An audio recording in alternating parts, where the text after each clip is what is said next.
নীলুর পাশ থেকে সরে গিয়ে সাংবাদিকদের সামনে নীলুর মুখোশটা টেনে খুলে দিল রায়। হ্যাঁ বন্ধুরা, মিঠিজোড়া সিরিয়ালে আজকের পর্বে তোমরা এরকমটাই দেখতে পাবে। পুরো গল্পটা জানতে হলে প্লিজ লাইকদের সঙ্গে থেকো। রায়ের কান্নাকাটি দেখে বাধ্য হয়ে অনির্বাণ রায়কে ক্ষমা করে দেয় তাদের সন্তানের কথা ভেবে।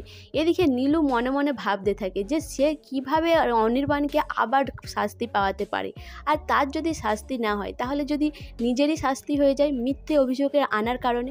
এইসব ভাবতে থাকে নীলু ভাবে যে ওই বাড়িতেই সে ফিরে যাবে আর গিয়ে ভালো করে তার দিদিভাইয়ের মাথা খাবে, যাতে অনির্বাণদাকে আবার ভুল বুঝে আর তাকেই সাপোর্ট করে। এইসব ভাবতে থাকে নীলু।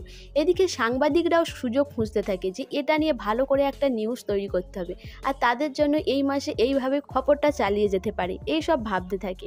এদিকে নীলু এসে সাংবাদিকদের কাছে হাজির হয়।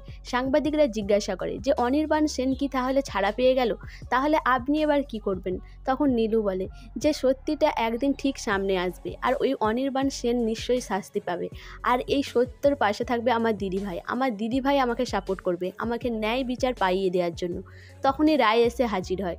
রায় বলে যে না নীলু, আমি তোর পাশে আর নেই, আমি আমার স্বামীর পাশে থাকবো, কারণ তোর মিথ্যেটা ধরা পড়ে গেছে, আর তুই যে আমার সংসারটা ভাঙতে চেয়েছিলিস সেটা আমি ভালো করে বুঝতে পেরেছি। আমি তোকে আর কোনোভাবেই ক্ষমা করব না। তোর শাস্তির ব্যবস্থা এবার আমাকেই করতে হবে, কারণ তোকে শুধরানোর দায়িত্বটাই আমার, কারণ আমি তোর দিদিভাই। এই সমস্ত কথা শুনে সাংবাদিকরা রায়কেই জিজ্ঞাসা করে তাহলে কি তার স্বামীর কোনো দোষ নেই? তখন রায় জোর গলায় বলে যে তার স্বামী কোনোভাবেই দোষী নয়, তার স্বামীকে ফাঁসানো হয়েছিল। এটা শুনেই তখনই নীলু চমকে যায়।